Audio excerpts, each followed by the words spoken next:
le serviteur sert avec humilité. Pourquoi? Parce que le modèle du serviteur, c'est Jésus. Jésus a donné sa vie pour nous servir, pour te servir, pour me servir. Yes! Et on est dans notre hors-série Un été inspirant. L'été, c'est une belle saison pour moi. Est-ce qu'il y en a qui sont avec moi qui aiment l'été? Qui aime l'été ici? Ouais, ok. Qui aime l'hiver? Qui est dans la team hiver? Ok, vous avez hâte à gratter les vitres d'auto, les moins 30, tempêtes de neige, déneiger. Ok, génial, good for you. Moi, je préfère l'été. Puis l'été, pour beaucoup d'entre nous, les choses ralentissent un peu. On a des vacances, on a des temps où on peut un peu se recentrer, où ça va un peu moins vite se ressourcer. Puis je crois qu'il y a vraiment quelque chose de divin là-dedans. Je crois c'est vraiment un moment à accueillir si pour toi c'est comme ça l'été. Mais dans mon expérience, l'été c'est aussi un moment un peu plus difficile parce que les routines changent. Alors c'est plus difficile de faire tes pratiques spirituelles. C'est plus difficile d'être intentionnel dans ta relation avec Dieu. Et notre prière à la chapelle, c'est que cet été 2025, notre foi ne prenne pas de vacances. Mais qu'au contraire, on soit ancré, qu'on soit enraciné, que notre relation avec Dieu soit plus profonde que jamais. Est-ce qu'il y en a qui sont avec moi ce matin? Est-ce qu'il y en a qui veulent ça ce matin? Si c'est toi, est-ce qu'on peut juste acclamer notre Dieu tous ensemble? OK. J'ai une question pour vous et c'est en même temps le titre de mon message. Comment tu te présenterais en un mot? Réfléchis à ça une seconde. Comment tu te présenterais en un mot? Tu sais, tu as les bios Instagram où c'est quelques mots. Husband, father, follower of Christ. Je ne sais pas pourquoi on dit toujours ces trucs en anglais. Entrepreneur. Puis si à la chapelle, tu vas écrire replica of Jesus Christ, you know? Mais si tu dois te présenter juste en un mot ou en une seule phrase, c'est quoi que tu dirais? Comment tu te présenterais? Ce matin, j'aimerais qu'on regarde un gars qui s'appelle Jacques. Jacques, c'est le frère de Jésus. Jacques, c'est pas n'importe qui. Jacques, c'est le frère de Jésus. Jacques, c'est le frère du Messie. C'est le frère de celui qu'on attend depuis des siècles. Jacques, c'est le frère du Fils de Dieu. Jésus qui est mort et ressuscité pour sauver l'humanité entière. Jésus est tellement important qu'on a commencé à compter les années à partir de sa naissance et Jacques est son frère. OK, guys, vous admirez tous Jésus. Mais Jésus, c'est mon frère. Je le connais depuis que je suis né. J'ai toujours été dans sa famille. On allait dans le sud ensemble. C'est lui qui m'a appris à nager. On se chicanait. Non, on ne se chicanait pas parce que Jésus n'a jamais péché. Mais Jacques était le frère de Jésus. Ça, c'est hot comme présentation. Jacques, frère de Jésus. Puis Jacques, c'était un des responsables de l'église à Jérusalem. L'église à Jérusalem, c'est la première église de l'histoire. Imagine, Jacques, il aurait pu se présenter en disant « Jacques, pasteur principal de la première église de l'histoire. » Ça, c'est hot comme présentation. Mais comment Jacques se présente? Jacques 1, verset 1. Jacques, serviteur de Dieu et du Seigneur Jésus-Christ.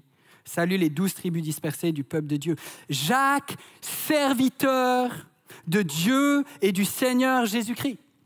Et le mot serviteur ici, en grec, c'est le mot doulos. Et le mot doulos, il peut être traduit aussi par esclave.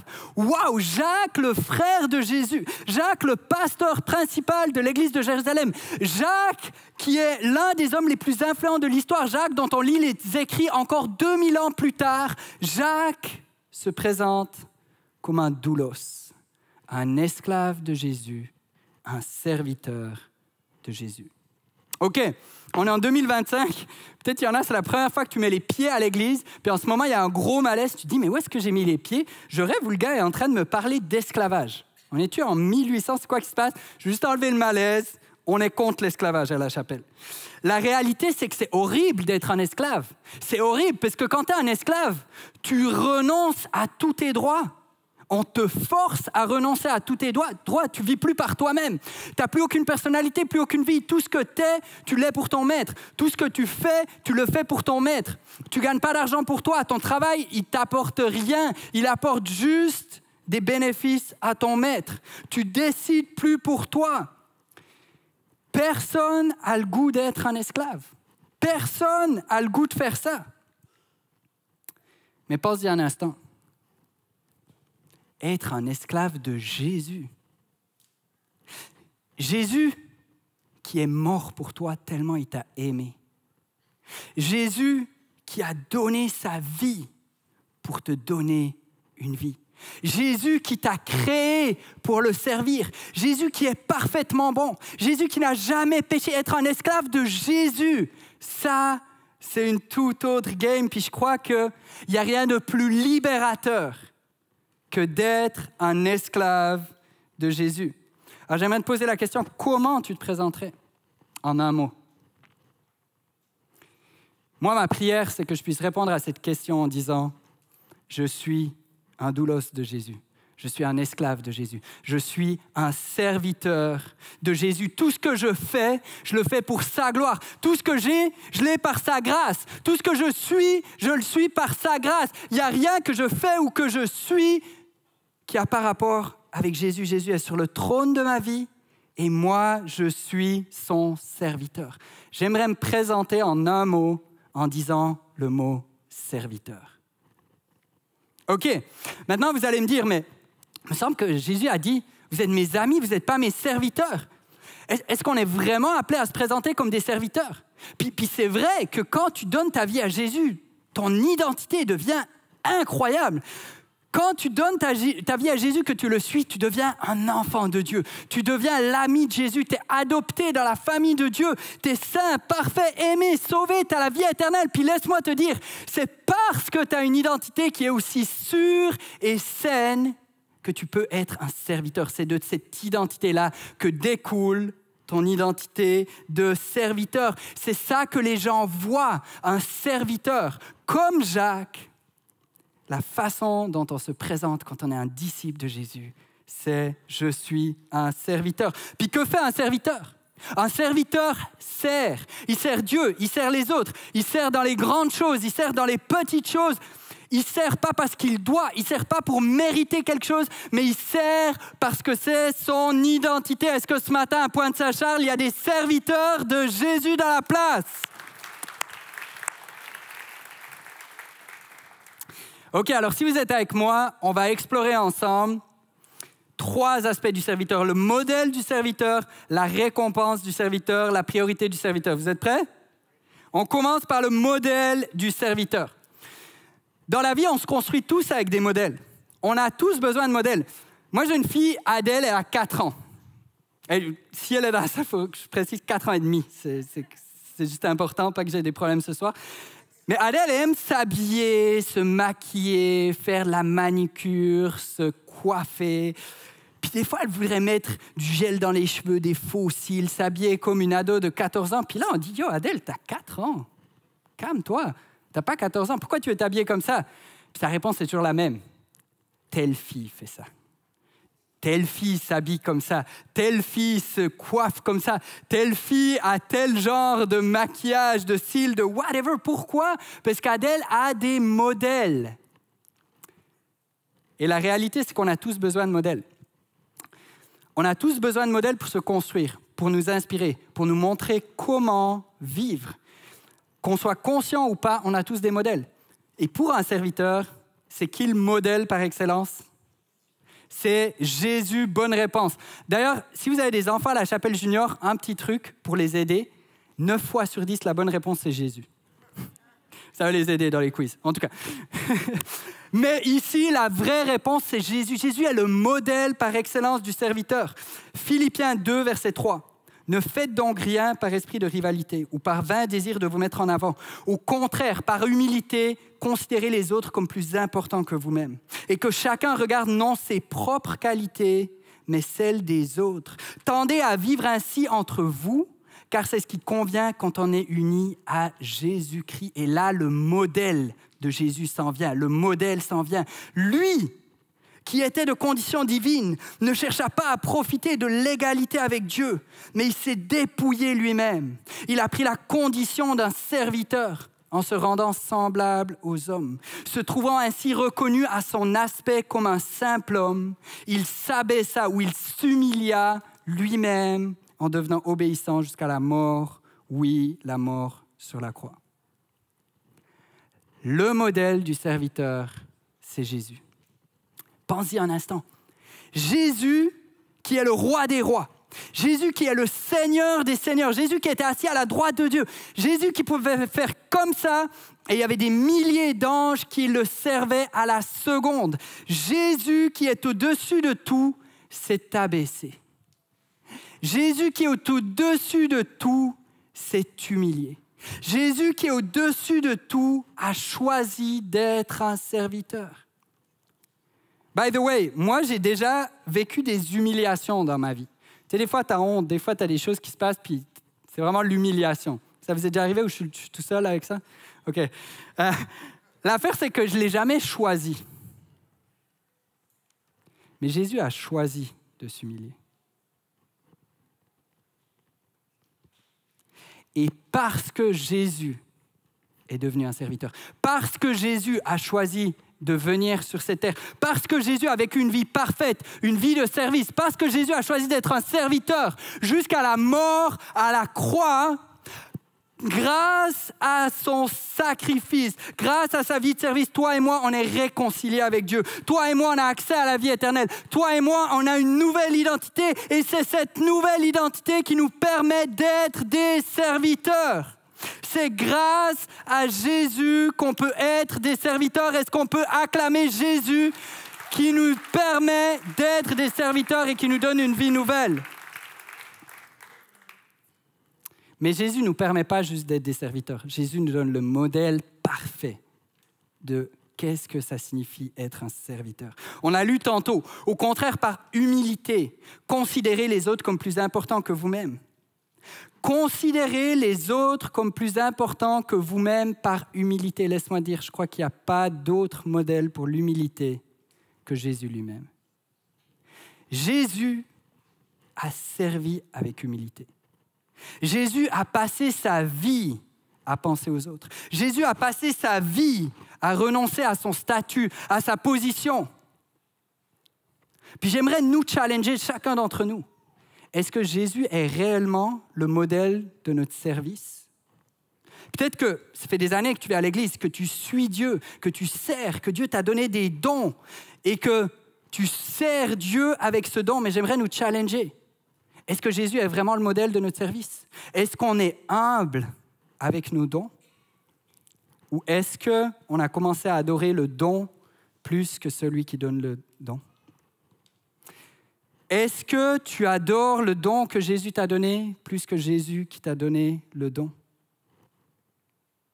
Tu as le don d'encourager, sers avec humilité. Tu as le don d'enseigner, sers avec humilité. Tu as le don d'aider logistiquement, sers avec humilité. Tu as le don d'être créatif, sers avec humilité. Tu as le don de rendre des services à tes voisins, sers avec humilité. Tu as le don d'être présent pour quelqu'un, fais-le avec humilité. Pourquoi? Parce qu'un serviteur est appelé à servir comme Jésus, avec humilité. Maintenant, l'humilité, ça ne veut pas dire dénigrer les dons que Dieu t'a donnés, mais de les remettre en perspective. Moi, j'ai grandi dans un milieu où j'étais en mode « Ah, je suis vraiment pas bon à faire ça. Ah non, je suis nul à faire ça. » Mais secrètement, j'espérais qu'on me mette dans ce truc-là pour que je puisse montrer que je ne suis pas si nul que ça. Ça, ce n'est pas de l'humilité, OK? C'est de la fausse humilité. Ce n'est pas dénigrer tes dons, d'être humble. Mais c'est de les remettre dans la bonne perspective. Quelqu'un disait ceci, l'humilité n'est pas de penser de façon négative de moi, mais l'humilité est de penser de moins en moins à moi. Je pense tellement à Dieu, tellement aux autres, que j'ai plus le temps de penser à moi. C'est ça la vraie humilité. Richard Foster a dit, l'humilité est une de ces vertus que l'on ne trouve jamais en la cherchant. Plus on la poursuit, plus elle s'éloigne. Plus tu as l'impression d'être humble, tu vas dire « Hey, check, moi je pense que là j'ai gradué de l'humilité, je suis vraiment super humble. » Tu viens d'être orgueilleux, tu viens de tout briser. Soit l'humilité, c'est une de ces vertus que l'on ne trouve jamais en la cherchant, plus on la poursuit et plus elle s'éloigne. Mais alors, comment développer l'humilité ? Foster continue en disant « De toutes les disciplines spirituelles classiques, le service est celle qui suscite le mieux l'humilité. » Je crois qu'il y a vraiment un cercle vertueux ici. Plus tu sers, plus tu vas développer ton humilité. Et à mesure que ton humilité va se développer, tu auras à cœur de servir, d'être un serviteur, que ce soit ton identité. Et plus tu sers, plus tu vas développer ton humilité. On est appelé à servir avec humilité, pas pour être vu, pas pour avoir un statut, mais pour le bien des autres. On est appelé à servir par amour sincère pour les autres, par compassion réelle. Et je crois que la meilleure façon, comme le dit Foster, de développer l'humilité, c'est de servir. Je crois même que la meilleure façon de développer l'humilité, c'est de servir dans l'ombre. Je me souviens quand j'ai commencé à la chapelle, on organisait un événement, puis c'était à la toute fin d'un événement, puis j'étais avec mon leader qui m'a dit, au moment où on sortait les poubelles, ça sentait vraiment mauvais. C'était pas agréable à faire, on était fatigués, on n'avait pas le goût de le faire. Puis il m'a dit, check, ça c'est le moment le plus important du ministère. Puis je crois que le moment où tu sors les poubelles, que personne n'a le goût de sortir, le moment où tu es face à ces odeurs qui sont pas bonnes, que tu es fatigué, que tu n'as pas le goût de le faire, c'est dans ce moment-là que tu ressembles le plus à Jésus qui s'est humilié. Le serviteur sert avec humilité. Pourquoi? Parce que le modèle du serviteur, c'est Jésus. Et quand tu regardes à Jésus, le serviteur, Jésus, a payé le prix fort. Jésus a payé le prix ultime. Jésus a donné sa vie pour nous servir, pour te servir, pour me servir. Puis pour nous aussi, servir aura toujours un coût. Il y a une réalité, c'est que le service, ça va toujours te coûter quelque chose. Il y en a, tu dis, mais je n'ai pas le temps de servir, je suis occupé. By the way, il n'y a pas de grand et de petit service.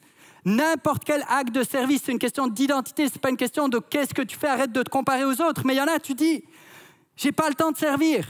Il y en a, tu dis, mon agenda est trop occupé. Il y en a, tu dis, j'ai des enfants, ce n'est pas possible. Laisse-moi dire, je comprends cette tension-là. Puis ça nous prend de naviguer cette tension avec sagesse. Je ne suis vraiment pas en train de faire l'apologie du burn-out ici. Mais ce matin, j'aimerais nous challenger avec amour, puis juste nous ramener à notre modèle. Jésus avait tout dans la présence de Dieu, mais il a volontairement choisi de quitter la gloire de Dieu. Il a volontairement choisi de quitter les avantages qu'il avait en étant assis à la droite de Dieu. Il a volontairement choisi de venir sur cette terre. Il a volontairement choisi de devenir un serviteur. Il est allé jusqu'à s'humilier au point de mourir la mort la plus humiliante qui existait à l'époque, de mourir sur une croix. Pourquoi? Parce qu'il est un serviteur. Il a fait ça pour toi et pour moi. C'est quoi la réponse appropriée à ce que Jésus a fait pour nous? Puis on ne sert pas pour mériter l'amour de Dieu. On ne sert pas pour mériter la grâce de Dieu. On sert parce que Jésus nous a servi le premier et que la seule réponse appropriée à ce que Jésus a fait pour nous, c'est de lui donner notre vie au complet. Ton temps appartient à Jésus. Ton agenda appartient à Jésus. Tes enfants appartiennent à Jésus. Ton énergie appartient à Jésus. Pourquoi? Parce que Jésus est le modèle suprême du serviteur. Mon deuxième point, c'est la récompense du serviteur. Il y en a, tu m'écoutes depuis tout à l'heure, puis tu dis, OK, je comprends qu'on est appelé à suivre le modèle que Jésus nous donne, mais je trouve ça tough. Je trouve ça lourd. Je trouve que c'est du sacrifice de suivre Jésus. Puis c'est vrai que c'est du sacrifice. C'est vrai que tu ne pourras jamais servir sans que ça te coûte quelque chose. Ça va toujours te coûter quelque chose quand tu sers. Ça va toujours te coûter quelque chose quand tu es un serviteur. Mais ce n'est pas parce que ça coûte quelque chose. Écoute-moi bien. Parce que ça coûte quelque chose, il y en a qui ont cru que la vie d'un serviteur était une vie misérable. Et si je suis ici aujourd'hui, c'est pour te dire que je crois que c'est absolument faux. Je crois qu'il n'y a pas de vie plus pleine, il n'y a pas de vie plus remplie, il n'y a pas de joie plus profonde que d'être un serviteur de Jésus. Est-ce qu'il y en a qui sont d'accord avec moi ce matin? Dans Luc 10, à partir du verset 25, on lit ceci. Un enseignant de la loi se leva et posa une question à Jésus pour lui tendre un piège. « Maître, lui dit-il, que dois-je faire pour obtenir la vie éternelle ?» Jésus lui répond, « Qu'est-ce qui est écrit dans la loi ?» Et le gars va dire, dans la loi, c'est écrit « Aime ton Dieu de tout ton cœur, de toute ta pensée, de toute ton intelligence. » Et c'est aussi écrit « Aime ton prochain comme toi-même. » Jésus lui répond, verset 28, « Tu as bien répondu, lui dit Jésus, fais cela et tu auras la vie. » Notez bien, tu auras la vie. Notez bien le mot « vie ». Mais le gars, à ce moment-là, il veut savoir c'est qui son prochain. Puis Jésus lui raconte une histoire qu'on connaît sous le nom de la parabole du bon samaritain. Jésus lui dit, il y a un gars qui descendait de Jérusalem à Jéricho, il s'est fait attaquer par des brigands, il s'est fait battre, il s'est fait laisser pour mort au bord de la rue. Et là, il y a un prêtre qui est passé. Man, le prêtre, l'autorité religieuse. Le prêtre va lui aider. Mais le prêtre, il fait quoi? Il détourne son regard et il continue sa route. Et après, il y a un lévite qui passe. Le lévite, c'est quelqu'un qui est consacré au temple. C'est quelqu'un qui est consacré au service de Dieu. Il y a quelque chose, le lévite va le voir. Le lévite détourne le regard et il continue son chemin. Finalement, il y a un Samaritain qui vient. C'est quelqu'un de rejeté, de méprisé. Les Juifs ont horreur des Samaritains. Puis ça nous dit au verset 33, un Samaritain qui passait par là arriva près de cet homme. En le voyant, il fut pris de compassion. Notez bien ces deux choses. Le Samaritain l'a vu. Le prêtre, le lévite ont détourné le regard, mais le Samaritain l'a vu. Est-ce que tu vois les gens qui sont autour de toi? Est-ce que tu vois les gens qui ont des besoins autour de toi? Il fut pris de compassion. Il n'a pas servi parce qu'il devait remplir des tâches religieuses. Il n'a pas servi pour avoir plus de points dans sa religion. Il a juste servi parce qu'il était pris de compassion. Est-ce que tu as encore de la compassion pour ton voisin, ton ami qui ne connaît pas Jésus? Est-ce que tu as encore de la compassion pour les gens autour de toi qui sont dans le besoin? Il s'approcha de lui, soigna ses plaies avec de l'huile et du vin. Il les recouvrit de pansements. Puis, le chargeant sur sa propre mule, il l'emmena dans une auberge où il soigna de son mieux. Le lendemain, il sortit 2 pièces d'argent, les remit à l'aubergiste et lui dit « Prends soin de cet homme, et tout ce que tu auras dépensé en plus, je te le rembourserai moi-même quand je repasserai. » Quel exemple de service, mes amis! Le Samaritain, que personne ne respectait, a montré un exemple de serviteur incroyable. Et vous vous souvenez, c'était quoi la question du gars au début? Que dois-je faire pour avoir la vie éternelle? La question, c'était, que dois-je faire pour avoir la vie éternelle? La réponse de Jésus, aime Dieu, aime ton prochain. C'est qui mon prochain? Ton prochain, c'est la première personne que tu croises. La personne que tu croises quand tu fais ton épicerie au Maxi, la personne que tu croises dans ton voisinage, ton collègue de travail, la personne que tu n'as vraiment pas le goût de servir. C'est lui ton prochain. Et Jésus va dire, sers Dieu, sers ton prochain, aime ton prochain et tu auras la vie. Tu auras la vie. Puis le mot utilisé ici, c'est le mot Zoé en grec. Zoé, c'est un mot qui signifie une vie pleine, une vie abondante. Zoé, c'est pas juste l'absence de mort. Zoé, c'est pas juste survivre.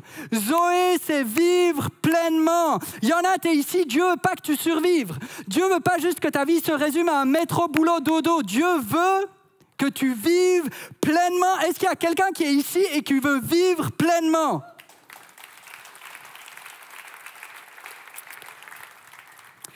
Et c'est quoi pour accéder à cette vie? Cette vie éternelle, elle commence maintenant. Ce n'est pas juste quand tu seras mort. La vie éternelle commence maintenant. La vie pleine, elle commence maintenant. Puis c'est quoi le secret? Aime Dieu de tout ton cœur, de toute ton âme, de toute ton affection et de toutes tes pensées. Aime ton prochain comme toi-même. Sers ton prochain comme le Samaritain a servi ce gars qui ne connaissait même pas. Tu veux une vie pleine, une vie remplie, une vie qui vaut la peine d'être vécue? Sois un serviteur. La récompense du serviteur, c'est la vie pleine, la vie abondante. J'aimerais t'inviter ce matin, arrête de survivre. Commence à vivre pleinement. Sois un serviteur. Est-ce qu'il y en a qui veulent être des serviteurs, qui veulent rester des serviteurs et continuer à être des serviteurs ce matin? Pour mes 30 ans, ma femme m'a offert un voyage surprise en Israël. Alors, je veux mettre de pression à personne, mais je veux juste vous dire que moi, ça m'a mis vraiment beaucoup de pression. Mais quand je suis arrivé en Israël, j'ai tripé. J'ai tellement aimé ça. Plein d'affaires que je lisais dans la Bible, j'étais là, waouh, c'est malade, tu sais, ça donne du contexte, ça permet d'illustrer les choses, ça rend les choses vivantes. J'étais tellement content. J'ai vu tellement d'affaires que je trouvais malades. Mais un des endroits qui m'a vraiment marqué, c'est la mer Morte. La mer Morte, c'est l'endroit émergé le plus bas sur Terre. C'est une altitude de moins 440 mètres, la mer Morte. Et ce qui est vraiment spécial avec la mer Morte, c'est qu'il y a une rivière qui alimente la mer Morte, c'est le Jourdain. Mais il n'y a aucune rivière qui sort de la mer Morte parce que c'est tellement bas. C'est le point le plus bas qu'il y a sur Terre. Fait que la façon dont l'eau sort, c'est juste par évaporation puisqu'il fait vraiment chaud. Puis c'est quoi la conséquence de ça? C'est qu'il y a beaucoup de sel. Il y a une teneur en sel qui est 15-20 fois plus élevée que dans une autre mer ou dans un autre plan d'eau salé. Et qu'est-ce que ça fait? Ça fait deux effets. Le premier est vraiment le fun, c'est quand tu te couches dans la mer Morte, tu flottes. On voit une photo, vous le voyez pas, mais c'est moi dans la mer Morte. Alors si tu me reconnais, viens me voir à la fin, puis tu as vraiment des bons yeux. J'avais le goût de vous montrer cette photo, mais elle est pas ouf, mais tu sais, j'avais le goût. En tout cas, ce qui est fou quand tu flottes dans la mer Morte, c'est que tu es comme sur une chaise longue. Tu coules absolument pas. Même tes pieds sont vraiment à la surface de l'eau. C'est vraiment fou comme feeling parce qu'il y a tellement de sel. Mais l'autre effet du sel, c'est qu'il n'y a pas de vie. Il n'y a pas de poissons, pas d'animaux marins, pas de plantes marines. Il n'y a pas de vie dans la mer Morte. Puis le Jourdain, la rivière qui alimente la mer Morte, le Jourdain a de la vie. Le Jourdain a de la vie. OK, vous devinez, hein, j'ai la même barbe et les mêmes cheveux. Le Jourdain a de la vie. Pourquoi? Parce que le Jourdain reçoit de l'eau et redonne de l'eau. La mer Morte fait juste accumuler de l'eau. Je crois qu'il y a un principe spirituel. Si tu fais juste accumuler ce que Dieu te donne, si tu fais juste accumuler les bénédictions de Dieu, mais qu'il n'y a jamais rien que tu donnes plus loin, tu vas commencer à te sentir vide de l'intérieur. Tu vas commencer à te sentir mort de l'intérieur. Je crois qu'il y a un principe spirituel. Si tu veux vivre une vie pleine, prends ce que Dieu te donne, prends tout, passe du temps dans la présence de Dieu, sois avec Jésus, mais pour redonner plus loin. Aime ton prochain, aime ton Dieu, sois un serviteur. La récompense du serviteur, c'est la vie. Le modèle du serviteur, c'est Jésus. La récompense du serviteur, c'est la vie. Et mon troisième point, c'est la priorité du serviteur. Si on est honnête, on a tous tendance à attendre que Dieu fasse quelque chose pour nous. Dieu, s'il te plaît, fais un miracle dans ma vie. Dieu, s'il te plaît, prends soin de mes finances. Dieu, s'il te plaît, donne-moi la paix pour telle situation. Dieu, s'il te plaît, donne-moi du succès. Fais quelque chose pour moi. Puis Dieu répond à ces prières. Mais je crois que les gens qui ont changé l'histoire de l'humanité ont commencé par une autre prière. Qu'est-ce que les gens qui ont impacté l'histoire de l'humanité ont prié en premier? Je vous donne quelques exemples. Ésaïe, me voici, envoie-moi. Paul, que veux-tu que je fasse? Samuel, parle Seigneur, ton serviteur écoute. David, je veux faire ta volonté. Marie, je suis la servante du Seigneur. Jésus, que ta volonté soit faite et non la mienne. Laisse-moi te dire, les personnes qui ont changé le cours de l'histoire humaine n'ont pas commencé en disant « Dieu fait quelque chose pour moi ». Ils ont commencé en disant « Dieu, je suis là. Je suis disponible. Utilise-moi. »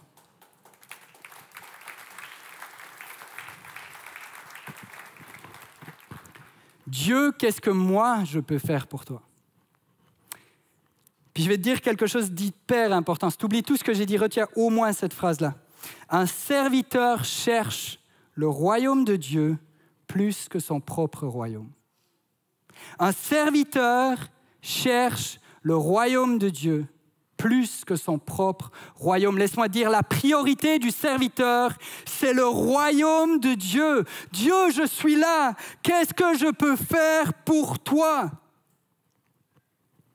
Dans quoi est-ce que tu vas investir ta vie?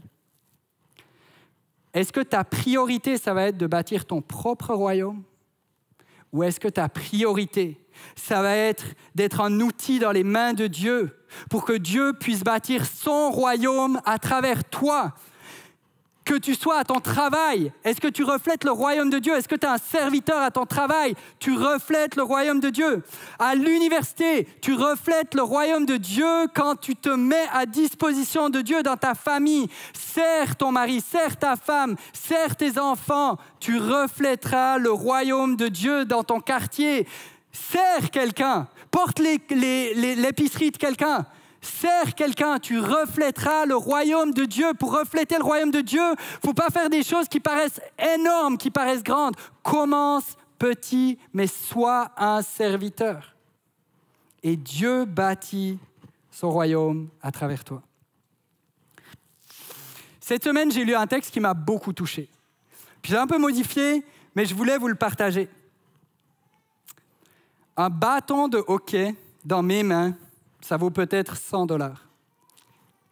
Mais dans les mains de Connor McDavid, ça vaut des dizaines de millions de dollars. Tout dépend dans quelle main il se trouve. Un ballon de basket dans mes mains, ça vaut peut-être $25. Mais dans les mains de LeBron James, il vaut des centaines de millions de dollars. Tout dépend dans quelle main il se trouve. Une raquette de tennis dans mes mains, ça vaut peut-être $75, suivant où je l'achète.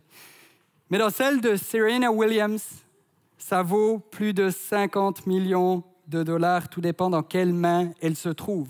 Un bâton dans mes mains sert à marcher ou à me défendre. Mais dans les mains de Moïse, il a ouvert la mer Rouge, tout dépend dans quelle main il se trouve. Une fronde entre mes mains est un jouet. Mais entre les mains de David, elle a abattu un géant, tout dépend dans quelle main elle se trouve. 5 pains et 2 poissons dans mes mains font quelques sandwichs, mais dans les mains de Jésus, ils ont nourri 5000 hommes, tout dépend dans quelle main il se trouve. Des clous dans mes mains servent à accrocher un cadre. Mais dans les mains de Jésus, ils ont sauvé l'humanité. Tout dépend dans quelle main il se trouve.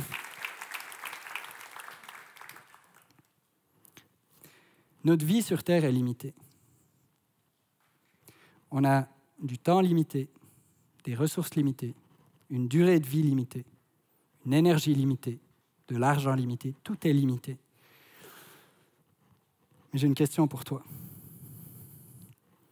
Est-ce que tu veux garder ta vie entre tes propres mains, comme ce ballon de basket à $25?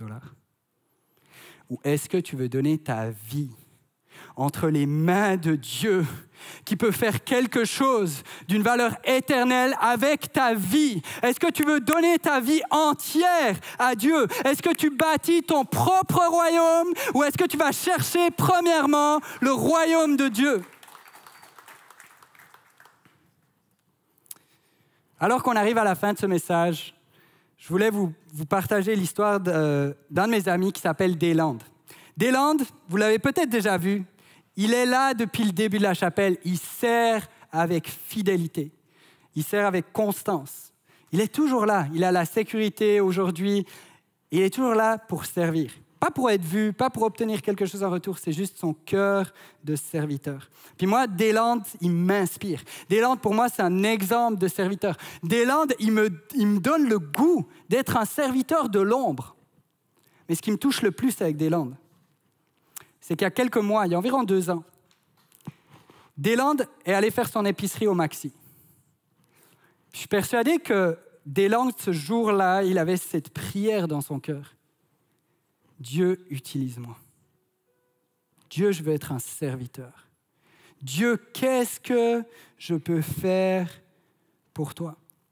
Et alors qu'il est allé au Maxi, il a vu une maman avec son fils. Puis la maman avait un peu de peine à marcher, elle avait des gros sacs. Et Deland a écouté Dieu et il les a accompagnés, il leur a rendu service, il a pris soin d'eux. Et plus tard, il leur a dit « Hey, si jamais, moi je vais dans une église qui s'appelle La Chapelle, est-ce que ça vous tenterait de venir ?» Et ça fait plusieurs mois que cette maman et son fils sont venus. Cette maman s'appelle Christella, son fils s'appelle James. Viens ici, mon frère. Viens ici, mon frère. Viens-t'en. Viens-t'en, bro. Monte sur le stage. James est là. Christella est en voyage aujourd'hui. Mais James est là. Christella a donné sa vie à Dieu à la chapelle. Elle est passée des ténèbres à la lumière. Elle est passée de la mort spirituelle à la vie spirituelle. Elle s'est faite baptiser il y a plusieurs mois à la chapelle et elle est une servante de Dieu. Elle sert au café, toujours avec le sourire, toujours pour accueillir le monde. James, notre Kylian Mbappé de la chapelle. C'est le plus grand encourageur de pasteurs que tu trouveras à la chapelle. À chaque fois que quelqu'un va prêcher, James est là pour un mot encourageant. James est là pour prier pour un pasteur. James est passionné par la chapelle, mais il est passionné beaucoup plus que ça par Jésus. James va jamais manquer la chapelle pour rien au monde. James est passé de la mort à la vie. Et pourquoi James est passé de la mort à la vie? Parce que Dayland a été prêt à dire « Me voici. Qu'est-ce que je peux faire pour toi? » Dieu a utilisé ce moment simple d'épicerie avec la disponibilité du cœur de serviteur pour créer un moment éternel. Dieu a utilisé le cœur de Dayland pour faire un miracle dans la vie de Christella et de James. Beaucoup rêvent d'un miracle, mais peu sont prêts à se rendre à l'endroit où les miracles se produisent, à l'endroit où tu te renies toi-même et tu écoutes ce que Dieu veut que tu fasses. Quand tu es un serviteur, tu te rends là où les miracles se produisent. Est-ce qu'on peut donner beaucoup d'amour à James? Je t'aime, mon frère. Tu peux redescendre. Merci, man. Quand tu es un serviteur, quand tu laisses Dieu t'utiliser, quand tu donnes ta vie entre ses mains, quand tu cherches le royaume de Dieu plus que le tien, alors Dieu peut changer des vies à travers toi. Et guys, je crois qu'il n'y a rien de plus beau, rien de plus profond. Moi, le jour où je meurs, je veux que ce soit pas écrit sur ma pierre tombale tous mes accomplissements. Il a fait telle affaire, il a gagné ça, il avait tel statut. La seule chose que j'aimerais qu'il soit écrit sur ma pierre tombale, c'est qu'il a donné sa vie pour que d'autres puissent rencontrer la vie.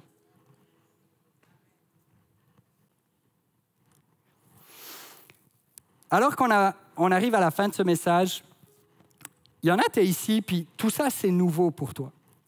Tu n'as encore jamais donné ta vie à Jésus. Tu n'as peut-être jamais entendu parler de Jésus. C'est peut-être la première fois que tu entends parler de Jésus. J'ai une bonne nouvelle pour toi. Jésus, le roi des rois, Jésus qui est tout-puissant, Jésus qui est au-dessus de tout, a choisi de s'humilier, a choisi de venir sur cette terre. Il a choisi d'être un serviteur et de mourir sur une croix pour que tu puisses avoir la vie éternelle. Alors si tu es là ce matin, puis qu'on dirait que tu ne trouves plus de sens à ta vie, que tu es en train de chercher un sens plus profond à ta vie, je crois que tu as un rendez-vous avec Jésus ce matin. Je crois que Jésus veut te parler.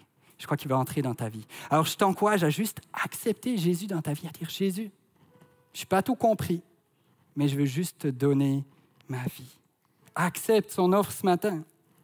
Puis peut-être il y en a, tu suis Jésus depuis plusieurs années. Puis ce matin, tu as réalisé que tu cherches ton royaume plus que le royaume de Dieu. Tu as réalisé ce matin que tu gardes ta vie entre tes propres mains, comme ce ballon de basket à 25 $.